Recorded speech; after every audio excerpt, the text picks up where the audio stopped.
Did you know that some of the little things older adults do every single day can quietly make life harder? If you're between 65 and 80, this might be the wake-up call you didn't know you needed.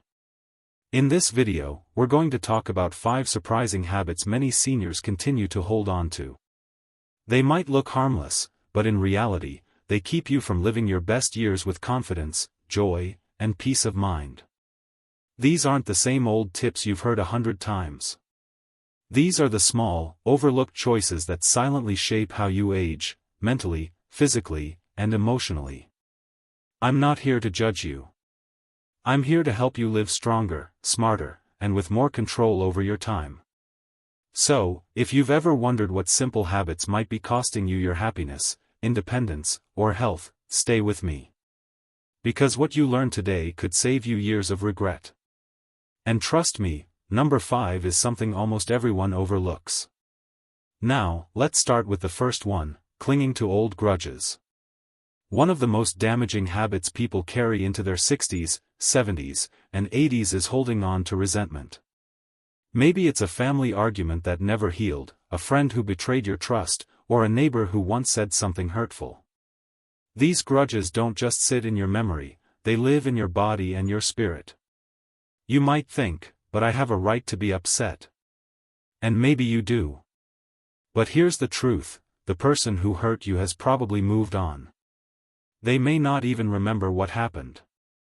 Meanwhile, you're the one carrying the weight, reliving the pain every time it comes to mind.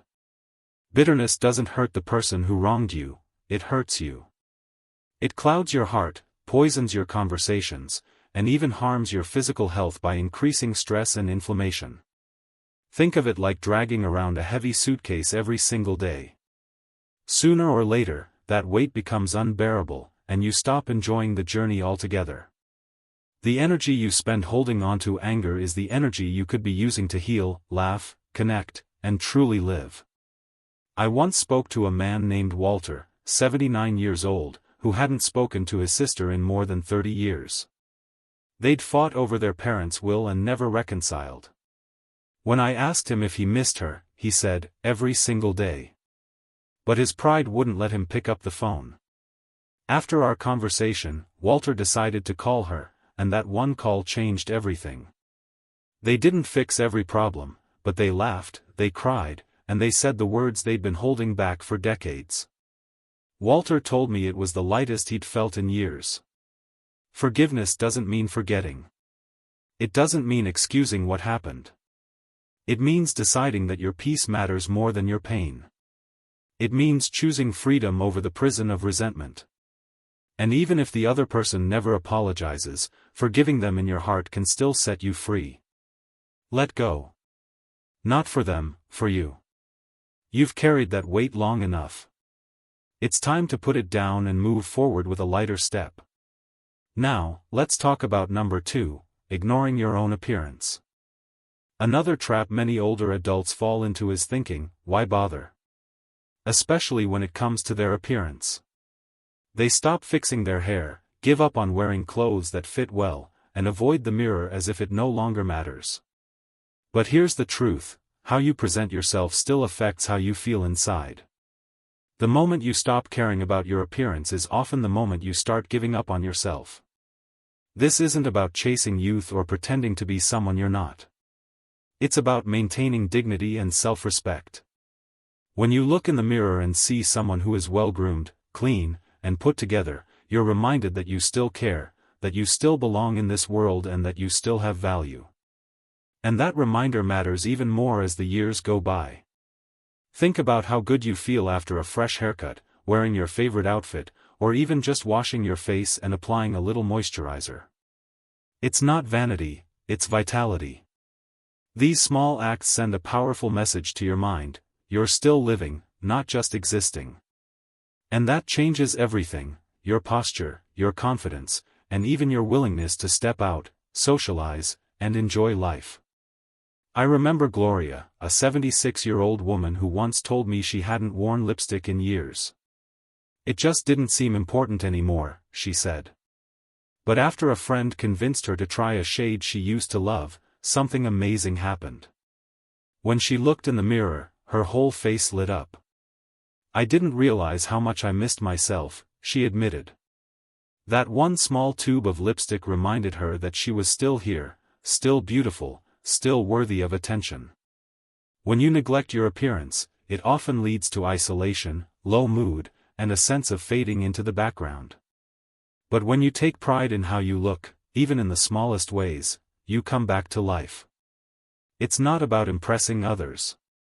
It's about honoring yourself and the amazing life you've lived, while still embracing the one you're living now. So trim that beard, wear the colors that lift your mood, put on those earrings, or use that favorite perfume. Do it for yourself. Remind yourself, and the world, that you're still in the game. Now, let's move on to number 3, acting like you're always right. One of the most frustrating things about getting older is the feeling that people don't listen to you anymore. And because of that, it's tempting to double down and try to prove you're always right.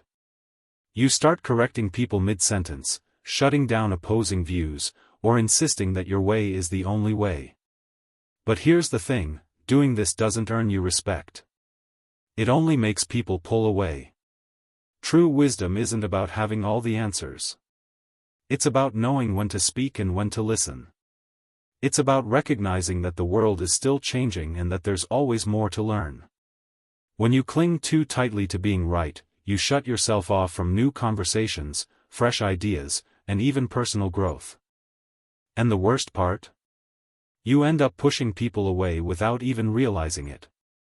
There's nothing wrong with having strong opinions. You've lived through decades of experience, and your voice absolutely deserves to be heard. But if every conversation turns into a battle of who's smarter, it wears people down. Eventually, they stop engaging. Not because you're wrong, but because it's simply exhausting trying to talk to someone who won't bend, won't listen, and won't let others have their say. I once knew a man named Harold, 81 years old. Sharp as a tack, but painfully lonely. His daughter told me, "Dad is brilliant, but he always has to win." Over time, his friends stopped visiting. His grandkids avoided his calls. And Harold? He couldn't figure out why. But the day he decided to let go of being the smartest person in the room, everything changed. He started listening more, laughing more, and reconnecting with the people he loved. Here's the lesson: being wise isn't about correcting everyone. It's about having the grace to let things slide. Sometimes, you just let people talk. Let your kids or grandkids share their ideas, even if you already know the answer. Sometimes, people don't want a debate, they just want to be heard. Humility is a quiet strength, and the older you get, the more powerful it becomes. When you choose connection over correction, you'll notice something beautiful: people start wanting to be around you again. Not because you changed your mind, but because you opened your heart. Now let's move to number 4, refusing to try new things. As we get older, it's easy to get trapped in routine. We eat the same meals, watch the same TV shows, and talk to the same few people, if we talk to anyone at all. Familiarity feels safe, but it can also quietly drain the spark out of life. Refusing to try new things is one of the most overlooked mistakes older adults make. And sadly, many don't notice it until it's too late. But here's the truth: life doesn't stop being interesting at 65. In fact, this stage of life can be the most freeing of all: no bosses, no small kids to raise, no one to impress. But if you stop exploring, you start shrinking. Your world gets smaller, your conversations repeat, and your mind loses sharpness. The good news? New experiences don't have to be big or expensive. It can be as simple as learning how to use a tablet, taking a new walking route, joining a local book club, or trying a watercolor class at the community center. The activity doesn't matter, the act of doing something new does. Your brain is like a muscle. If you don't challenge it, it gets weaker. Stick to the same old patterns for too long, and it's not just your memory that fades, your confidence fades too. Avoid change long enough, and fear quietly becomes your default setting. Let me tell you about Eleanor, a a widow in her 70s who had never touched a smartphone in her life. One day, her grandson gifted her one, and what happened next was nothing short of inspiring. Eleanor's grandson offered to teach her how to use a smartphone. At first, she resisted. "That's for young people," she said. But one day, she decided to give it a try. A few months later, she was sending voice messages, ordering groceries online, and even joining video calls with her old high school friends. She told me it made her feel alive again. Not because the phone was special, but because she proved to herself that she could still grow. And that's the point. You're never too old to be curious. The moment you start saying, "I don't do that," you begin drawing a line around your world. And if you're not careful, that line turns into a cage. Open the door. Say yes to something unfamiliar. Not because you have to, but because you can. You're still here, and that means life still has new things to offer. Now, let's move on to number 5, acting like you don't need help. This is one of the most dangerous habits many people over 65 fall into, pretending they can handle everything alone. Whether it's pride, fear of being a burden, or simply not wanting to feel old, too many seniors suffer silently, thinking that asking for help is a sign of weakness. But let me tell you the truth, refusing help isn't strength. It's a hidden form of self-sabotage. You've lived a long life. You've raised kids, worked hard, survived loss, and overcome challenges. You've earned the right to lean on others when you need to. And yet, so many older adults believe that needing help somehow means they've failed. So, they avoid telling their doctor about new symptoms. They climb ladders alone. They drive even when their eyesight is fading. They insist on carrying heavy grocery bags even when their knees are screaming.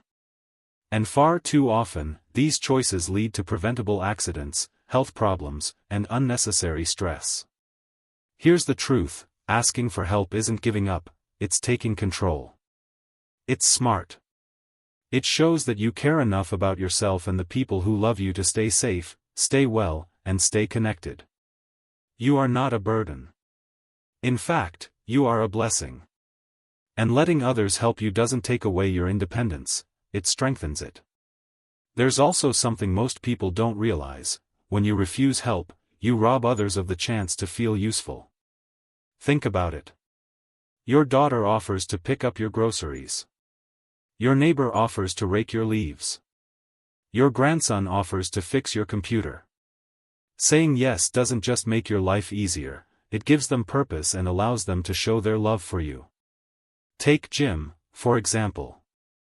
He's 74, and for most of his life, he prided himself on fixing everything around the house. But last year, after a minor fall from a ladder, Jim finally decided to ask his nephew for help with the gutters. Not only did they finish the job safely, but that simple yes turned into something bigger. They shared lunch, laughed, and reconnected in a way Jim hadn't felt in years. That's the power of asking for help. It's not just about getting a task done, it's about building trust, deepening relationships, and reminding yourself that life was never meant to be lived alone. Jim had already proven his strength countless times. But in that moment, he proved something even greater: his wisdom. Knowing when to say, "Yes, I could use a hand," doesn't make you less capable. It makes you more open, more human, and more connected to the people who care about you. Now, let's wrap this up with one final thought. At this stage in life, you've earned more than just comfort, you've earned clarity. And clarity comes when you pause long enough to notice the habits you've been carrying out of fear, pride, or routine. Each of the 5 points we've talked about today might seem small on their own, but together, they shape the life you wake up to every single morning. If you're between 65 and 80, it's not too late to change. In fact, this might be the perfect time. Because getting older doesn't mean you're set in your ways, it means you've gained wisdom. And wisdom isn't about holding on, it's about knowing when to let go, adapt, and grow. When we talk about quitting these habits, we're not pointing fingers. We're shining a light on the small, invisible choices that quietly drain your energy, your confidence, and your joy. And once you see them clearly, you can change them. We all carry habits that weigh us down. But you don't have to carry them forever.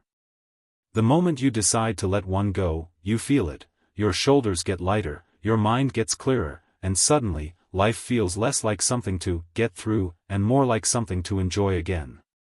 So ask yourself, which one of these habits am I ready to release? Because that one small decision could be the start of a lighter, happier, more peaceful chapter of your life. You've got so much life left to live. Don't let outdated habits, pride, or fear steal a single moment of it. You're not alone in this journey, there are thousands of others just like you, wise, capable, and ready to take the next step. And we'll be here, walking with you, one decision at a time. Thank you for joining us today. We'd love to hear from you. Share in the comments what you've learned and what you're ready to change. Your stories inspire us and help others, too. And if you found this video helpful, don't forget to like, subscribe, and share.